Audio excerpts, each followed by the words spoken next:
तो आज का अपना टॉपिक है होम्योस्टेसिस यानी समस्थिति। सम धन स्थिति, एक ऐसी समान स्थिति जिसमें हमारा शरीर वातावरण के अनुसार पूरा ढल जाता है। बाह्य स्थिति और अंदरूनी स्थिति, सब चीज़ों का जब एक मेंटेनेंस होता है, एक लेवल बना रहता है, तो ये स्थिति है होम्योस्टेसिस की। जब शरीर रचना और क्रिया में उचित समन्वय होता है। रचना मतलब जो निर्माण हुआ है और क्रिया मतलब जो हमारा शरीर पूरी तरह से कार्य कर रहा है। जब ये एक लेवल में एक बराबर काम करेंगे तो ये कहलाएगा। इनमें आपेक्षिक स्थिरता बनी रहती है। जब अंदर के अंगों में जैसे लीवर, किडनी, रेस्पिरेटरी सिस्टम में लंग्स, ये सारे ऑर्गन जब अपने हार्ट, ये सारे ऑर्गन जब एक बराबर काम करेंगे तब हमारी होम्योस्टेसिस जो है ये समस्थिति ये बनेगी। इसको समस्थिति कहेंगे जब एक बराबर काम होएगा। और शरीर के बाहर का वातावरण लेकिन बदलता रहता है। जैसे ठंड का मौसम आया या कभी गर्मी का मौसम आया, तो जो मौसम बदलता है तो शरीर के बाह्य वातावरण है वो हमेशा बदलता रहता है। फिर भी शरीर के जो अंदर का वातावरण है वो सामान्य सीमाओं में स्थिर बना। शरीर के अंदर का वातावरण एक जैसा स्थिर बना रहता है, लेकिन बाहर का तो वेदर हमेशा चेंज होता रहता है। तो बाहर वाले को क्या बोलेंगे, एक्सटर्नल, और अंदर वाले को इंटरनल एनवायरनमेंट। सामान्य अवस्थाओं में मस्तिष्क में नियंत्रण केंद्र होते हैं। हमारे मस्तिष्क में हर चीज को नियंत्रित करने के लिए केंद्र पाए जाते हैं। तो इन नियंत्रण केंद्र क्या करते हैं, शरीर को अनुकूल स्थिति प्रदान करते हैं।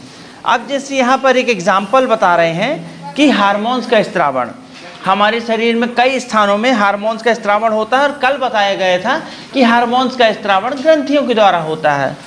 और ये हार्मोन्स अपने टारगेट ऑर्गन पे जाकर, जहाँ इनको पहुँचना रहता है टारगेट ऑर्गन यानी वहाँ पर जाकर अपनी ये क्रिया करते हैं। रक्त धारा में स्रावित होते हैं जिससे शरीर की समस्थिति यानी होम्योस्टेसिस मेंटेन रहता है। तो इसमें कुछ कार्यों की बात हो रही है, जैसे रक्त दाब, ब्लड प्रेशर, शरीर का तापमान, सांस लेना और सांस छोड़ना, श्वास और प्रश्वास, हृदय की गति, ये सब होम्योस्टेसिस मैकेनिज्म से नियंत्रित रहते हैं। ब्लड प्रेशर क्या होता है, धमनी की दीवार में जो रक्त के द्वारा जो दबाव पड़ता है वो हमारा ब्लड प्रेशर कहलाता है। शरीर का तापमान कितना होना चाहिए, 37 डिग्री सेल्सियस, 98.4 डिग्री फ़ारेनहाइट। और ब्लड प्रेशर कितना होना चाहिए, 120/80 mm ऑफ Hg। और श्वसन में जब हम सांस की क्रिया लेते हैं तो वायुमंडल से जो गैस लेते हैं उसमें मुख्य गैस है अपनी ऑक्सीजन गैस। और जब एक्सक्रीजन मतलब जब हम सांस को छोड़ते हैं, इंस्पायरेशन एक्सपायरेशन मेथड, तो एक्सपायरेशन के द्वारा हम क्या करते हैं, कार्बन डाइऑक्साइड गैस को शरीर से बाहर निकालते हैं। हृदय की गति, पल्स रेट, और हृदय में एक कार्डियक साइकिल भी होती है।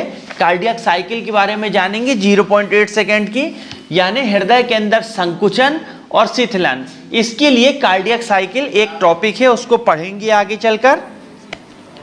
इसके पश्चात ये सारी जब क्रिया जब चलेंगी तब होम्योस्टेसिस मेंटेन रहेगा। शरीर के स्वस्थ बने रहने के लिए केमिकल बैलेंस, रासायनिक संतुलन भी जरूरी है। हमारे शरीर में कई स्थानों पे केमिकल रिएक्शंस होते हैं, उनका बैलेंस बने रहना बहुत जरूरी है। खास तौर पर कोशिकाओं के अंदर सेल्स किस पढ़ते हैं तो सेल्स के अंदर होता है ये, तो इसमें भी एक लेवल बना रहना जरूरी है। इस संतुलन के लिए कोशिकाओं के बाहर का द्रव्य, एक्स्ट्रा सेलुलर फ्लूइड का कंपोजिशन और उचित रूप से स्थिर बना रहना चाहिए। द्रव्य जो होता है कोशिकाओं में दो तरह का पाया जाता है, एक एक्स्ट्रा भी होता है। पहला तो अंदर वाला द्रव्य, कोशिका के अंदर वाले द्रव्य को हम बोलते हैं इंट्रा सेलुलर फ्लूइड, और जो कोशिका के बाहर वाला द्रव्य होता है वो कहलाता है एक्स्ट्रा सेलुलर फ्लूइड। और दो कोशिकाओं के बीच का स्थान कहलाता है इंटरसेलुलर स्पेस। तो यहाँ पर जो द्रव्य भरा रहेगा तो उसको इंटरसेल्यूलर सब्सटेंस, जो पदार्थ भरे रहते हैं उनको इंटरसेल्यूलर सब्सटेंस हम कहते हैं। तो इसी तरह से केमिकल्स रिएक्शन वगैरह, सेल्स उसका एक उदाहरण हुआ। तो इसका भी मेंटेनेंस, इसका भी एक लेवल बना हुआ होना चाहिए। बाह्य कोश का द्रव्य शरीर में परिसंचरित होता है। जो सेल्स के बाहर का द्रव्य है वो हमारे शरीर में परिसंचरण तंत्र जैसा एक स्थान से दूसरे स्थान तक वो बहता है। अनेक पदार्थ यानी कोशिका के अंदर और बाहर जाते हैं। तो ये जो द्रव्य बहता है तो क्या होता है, कोशिका के बाहर का द्रव्य जो होता है वो अंदर भी चला जाता है और कभी कोशिका के अंदर का द्रव्य है वो बाहर चला जाता है। अब जैसे पैरों में सूजन आती है, इसका एक सबसे बड़ा उदाहरण, जब लगातार आप पैदल चल लेते तो आपके पैरों में सूजन आ जाती, पैर मोटे हो जाते हैं। और जब बाद में आराम कर लेते हो 4-6 दिन तो पैर नॉर्मल भी हो जाते हैं। तो ये कितना बड़ा उदाहरण, पैरों में सूजन आ जाती है। तो कोशिका का जो द्रव्य है अंदर भी गया बाहर भी गया, यही कंडीशन हुई ना। तो ये एक तरह से अपन उसको स्वेलिंग कह देते हैं, इंग्लिश में स्वेलिंग आई है। स्वेलिंग के साथ पेन भी हो सकता है, दर्द भी हो सकता है। तो ये कोशिका की विशेषता हुई कि जो द्रव्य होता है अंदर और बाहर दोनों चला जाता है। इसके अलावा यदि हम बॉडी के सिस्टम्स के आधार पर देखें तो कार्बन डाइऑक्साइड और ऑक्सीजन का एक संतुलन बनना, और इसके अलावा देखें यदि हम अम्ल और क्षार के बीच में एक संतुलन होना। अम्ल, खाने की चीज़ों में अम्ल भी जाता है और क्षार भी जाता है, उनके बीच का एक संतुलन होना। व्यवहारिक रूप से शरीर में होने वाली समस्त प्रक्रियाएं समस्थिति का निर्वाह करने में सहायक होती हैं। जो शरीर में सारी क्रियाएं हो रही हैं वो सभी मिलकर होम्योस्टेसिस, मतलब एक समान शरीर को स्थिति में बनाए रखने के लिए कार्य करते हैं, सहायता करते हैं। जैसे किडनी का क्या काम है, ब्लड को फिल्टर करना। ब्लड फिल्टर होता है तो बाद में वो यूरिन का रूप लेता है। तो किडनी रक्त को फिल्टर करता है, छानता है और नियमन करता है, जल और व्यर्थ पदार्थों को सावधानी पूर्वक निकाल देता है। यूरिन बना के किडनी क्या कर रहा है, कचरा, शरीर के हमारे कचरे को बाहर निकाल रहा है। संपूर्ण शरीर में ऑक्सीजन पहुंचाने के लिए, कार्बन डाइऑक्साइड को शरीर से बाहर निकालने के लिए फेफड़े काम करते हैं। सांस लेने में ऑक्सीजन और सांस छोड़ने के लिए कार्बन डाइऑक्साइड। और काम कौन करता है, हमारा मुख्य अंग कौन है, फेफड़े। हृदय के बारे में जानते हो कि हृदय पंप करने का काम करता है। हृदय के दाएं भाग में हमेशा अशुद्ध खून होता है और बाएं भाग में हमेशा शुद्ध खून होता है। और एओर्टा के माध्यम से, महाधमनी के माध्यम से हमारे शरीर में पूरे शुद्ध रक्त का वितरण किया जाता है। छोटी आंत, बड़ी आंत। छोटी आंत भोज्य पदार्थों में जो हमारे पोषक तत्व मिलते हैं, एब्जॉर्प्शन, बिलाई का रसांकुर, बिलाई की जो संरचना है उसके बारे में जानेंगे। और बड़ी आंत में पानी का भी एब्जॉर्प्शन और कुछ भोज्य पदार्थ का भी, पोषक तत्वों का एब्जॉर्प्शन होता है।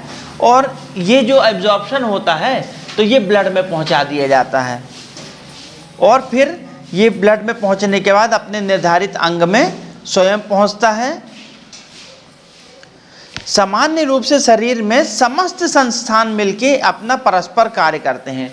सारे सिस्टम जो अपन ने पढ़े, सारे सिस्टम मिलके काम करते हैं, चाहे वो डाइजेस्टिव सिस्टम हो, उसके सारे अंग हो, चाहे रेस्पिरेटरी सिस्टम हो, चाहे रिप्रोडक्टिव सिस्टम हो, चाहे स्केलेटल सिस्टम, चाहे आप कोई भी सिस्टम पढ़ो, बहुत सारे ऑर्गन मिलके कार्य करते हैं। तब हमारा शरीर स्वस्थ रहता है। जब इतने सारे ऑर्गन मिलके काम कर रहे हैं तब हमारा शरीर जो है तब स्वस्थ रहता है, एक स्थिति में बना रहता है। समस्थिति की संपूर्ण जो प्रोसेस होती है, रेगुलेशन किसकी जो प्रोसेस होती है, वो नेटवर्क के प्रत्यक्ष और अप्रत्यक्ष नियंत्रण के अंतर्गत ऑर्गन टिश्यू को समन्वय फीडबैक के द्वारा संभव होती है। यानी जो आपके सेल्स होते हैं, जो टिश्यू होते हैं, होल बॉडी में पाए जाते हैं। हमारे शरीर में हर जगह पे सेल्स हैं और टिश्यू, अंग भी पढ़ोगे तो उनके अंदर भी टिश्यू और सेल्स पाए जाएंगे। तो जब उनका क्या होता है फीडबैक, जब उनमें क्या होता है एक दूसरे से जुड़ी रहती हैं और उनमें से एक दूसरे से आदान प्रदान भी होता है। तो ये हार्मोनल फीडबैक और नर्व का। दूसरी चीज नर्वस सिस्टम, एक तो सेल्स आपस में जुड़ी हैं और दूसरी चीज नर्वस सिस्टम।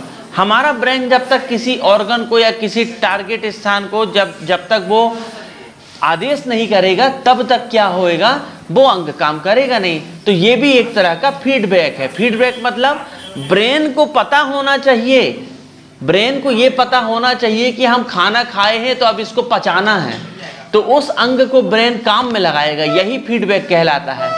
जैसे एक उदाहरण, मैंने आपको कोई काम सौंपा और आप वो काम करो, तो आपको वो खबर या तो डायरेक्ट मुझे आके फिर से बताना पड़ेगा या किसी और को भेज के मुझे बताना पड़ेगा, ये कहलाता है फीडबैक।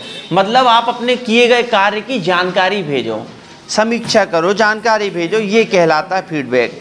तो इसी तरह से हमारे शरीर में भी होम्योस्टेसिस मेंटेन होता है। और अगर इन सिस्टम के द्वारा अगर होम्योस्टेसिस अगर ठीक से कोई सिस्टम काम नहीं करेगा तो हमारा जो होम्योस्टेसिस है ये इसका मेंटेनेंस जो है गड़बड़ हो जाएगा, यानी इनके बीच का समन्वय है वो टूट जाएगा। और जब होम्योस्टेसिस टूटता है तो हम असहज महसूस करने लगते हैं, यानी हमें बीमार टाइप लगने लगता है।